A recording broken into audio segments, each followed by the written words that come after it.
राधे राधे भक्तों। हमारे चैनल सनातन वाणी में आप सभी का हार्दिक स्वागत है। भक्तों, श्री चैतन्य चरितावली में आज हम निमाई की बाल लीला की कथा का श्रवण करेंगे। निमाई की सभी लीलाएं दिव्य है। अन्य साधारण बालकों की भांति वे चंचलता और चपलता तो करते हैं, किंतु इनकी चंचलता में एक अलौकिक भाव की आभा दृष्टिगोचर होती है। जिसके साथ ये चपलता करते हैं, उसे किसी भी दशा में उनके ऊपर गुस्सा नहीं आता, प्रत्युत वह प्रसन्न हो जाता है। ये चंचलता की हद कर देती है। जिस बात के लिए मना किया जाए, उसे ही ये हठपूर्वक बार बार करेंगे।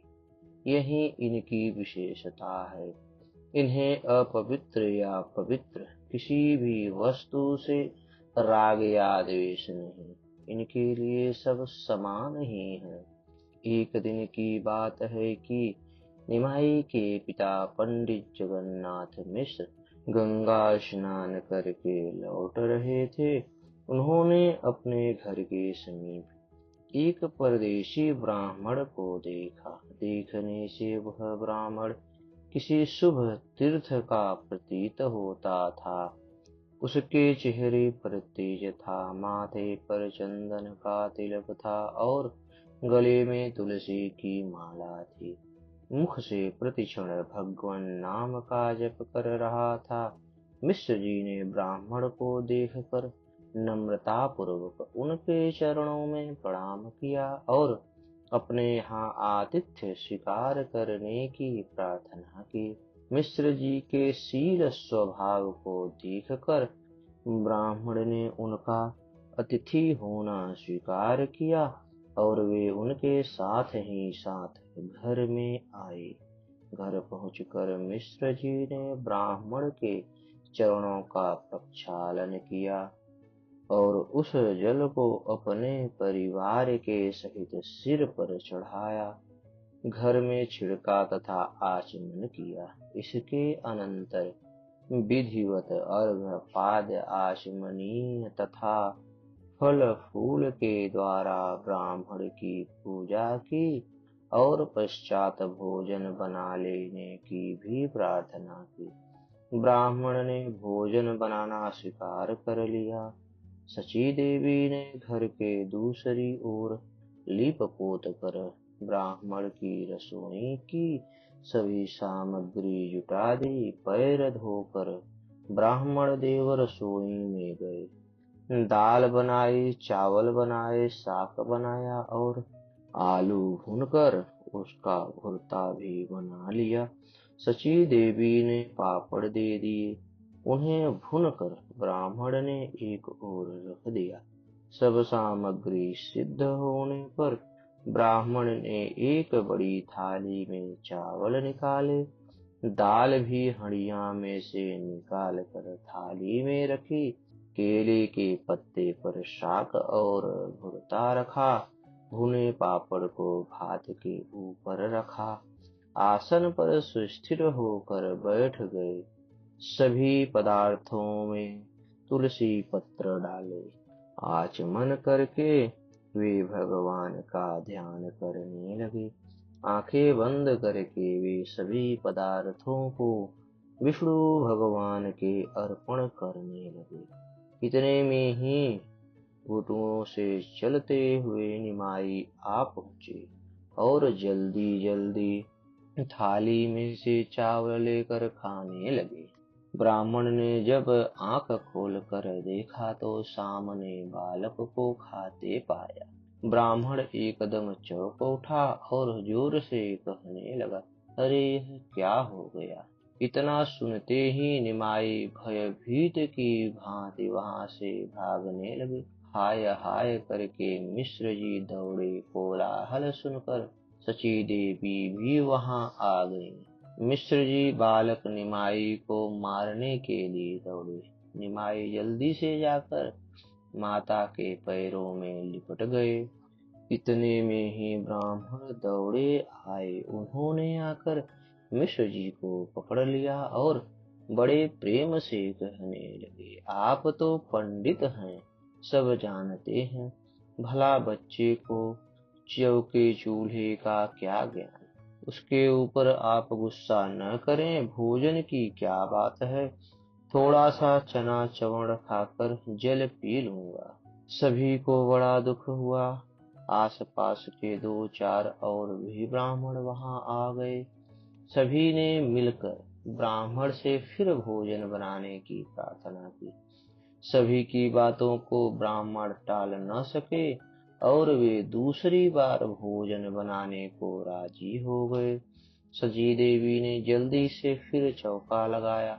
ब्राह्मण देवता स्नान करके रसोई बनाने लगे। अब के बनाते बनाते 4-5 बज गए। शची देवी ने निमाई को पल भर के लिए भी इधर उधर नहीं जाने दिया। संयोग की बात, माता किसी काम से थोड़ी देर के लिए भीतर चली गईं। उसी समय ब्राह्मण ने रसोई तैयार करके भगवान के अर्पण की। वे आंख बंद करके ध्यान कर ही रहे थे कि उन्हें फिर खटपट सी मालूम हुई। आंखें खोलकर देखते हैं तो निमाई फिर दोनों हाथों से चावल उठा उठा कर खा रहे हैं और दाल को अपने शरीर में मल रहे हैं। इतने में ही माता भीतर से आ गई। निमाई को वहां न देखकर वह दौड़कर ब्राह्मण की ओर गई।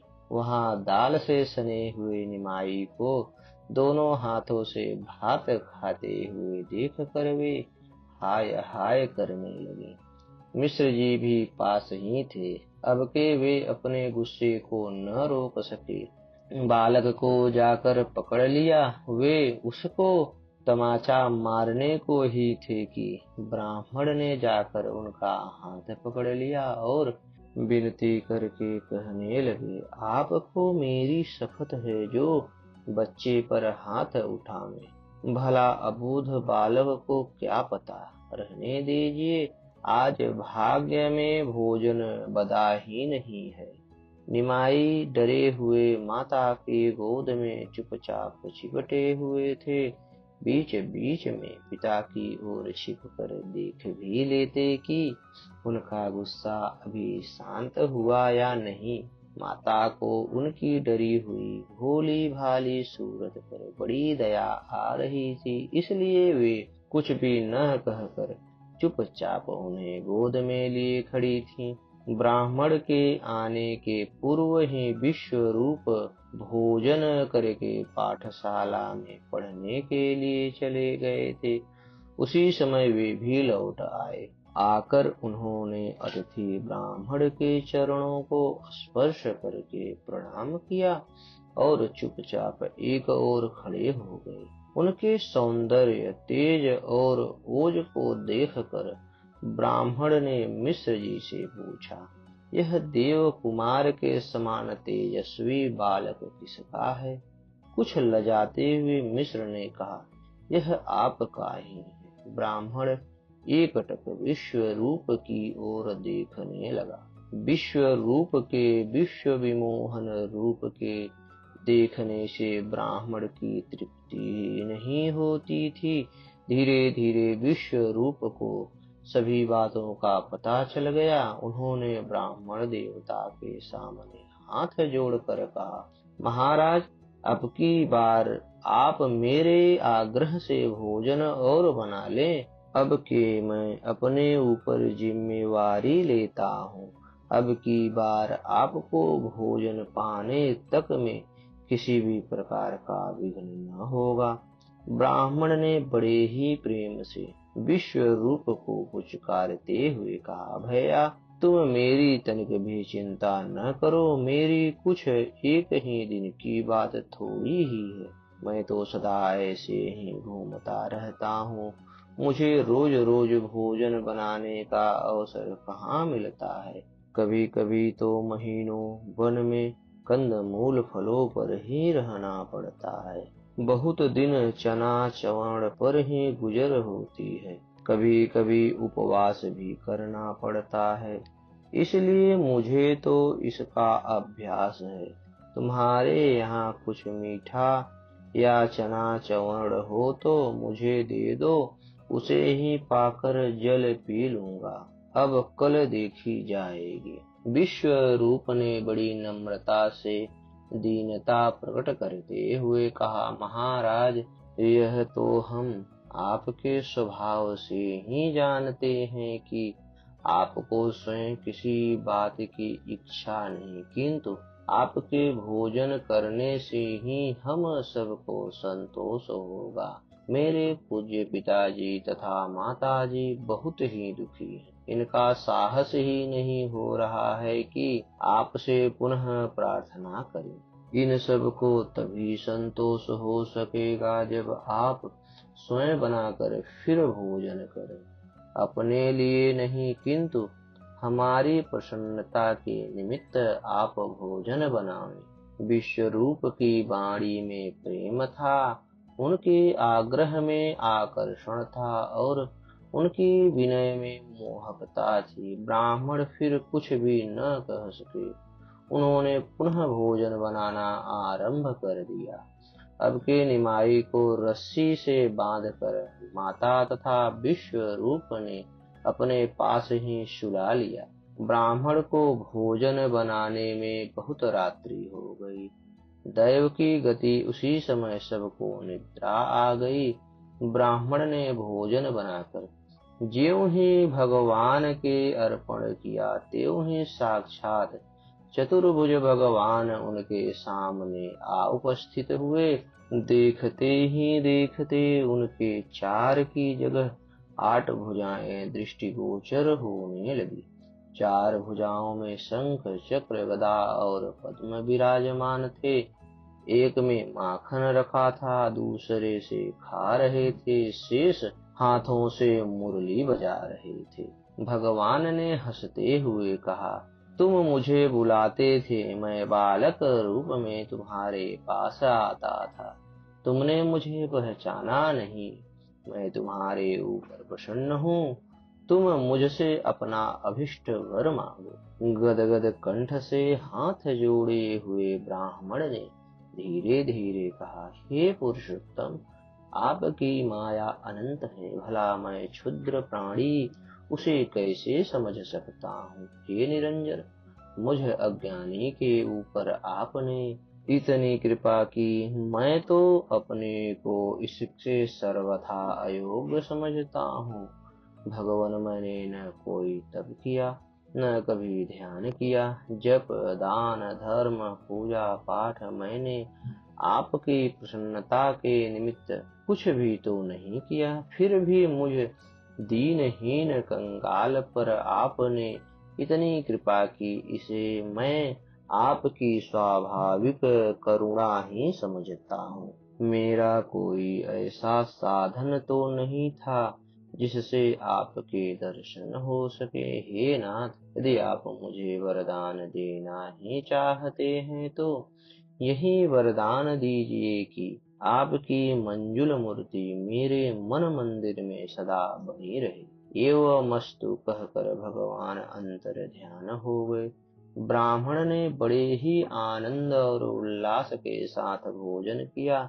इतने में ही माता आदि की आंखें खुली। निमाई को पास ही सोता देखकर उन्हें प्रसन्नता हुई। जब देखा कि ब्राह्मण तो बड़े प्रेम से प्रसाद पाकर निवृत्त हो गए हैं, तब तो उन्हें परम संतोष हुआ। प्रातः काल ब्राह्मण देवता निमाई को मन ही मन प्रणाम करके चले गए और जब तक वे रहे नित्य प्रति किसी न किसी समय आकर निमाई के दर्शन कर जाते थे। ऐसे बड़भागी भक्तों के दर्शन सदगृहस्थियों को ही कभी कभी होते हैं। निमाई अब थोड़ा थोड़ा बोलने भी लगे थे। स्त्रियां खिलाते खिलाते कहती, निमाई तू ब्राह्मण का बालक होकर भिखारी ब्राह्मण के हाथ के चावल खा लेता है। अब तेरी जाति कहाँ रही? तेरा विवाह तो न होगा, बहू भी न आवेगी। बेटा, ऐसे किसी के हाथ के चावल नहीं खाए जाते। देख, ब्राह्मण के बालक खूब पवित्रता से रहते हैं। तू अच्छी तरह से रहेगा, उपद्रव न करेगा तो तेरी बटुआ सी बहू आवेगी, रुनझुन करती हुई घर में घूमेगी। अब तो ऐसी बदमाशी न करेगा। निमाई धीरे धीरे कहने लगे, हमें ब्राह्मण पने से क्या, हम तो ग्वाल बाल हैं। ग्वालों की सी तरह जहाँ मिल जाता है खा लेते हैं। लाओ, तुम्हारे घर का खा लें। यह सुनकर सभी हंसने लगती और निमाई को संदेश, मिठाई आदि चीजें खाने को देती। अस्तु। तो हमारी यह कथा आपको कैसी लगी, कृपया कमेंट कर हमें अपना सुझाव दें और हमारे चैनल को ज़्यादा से ज़्यादा सब्सक्राइब करें। धन्यवाद।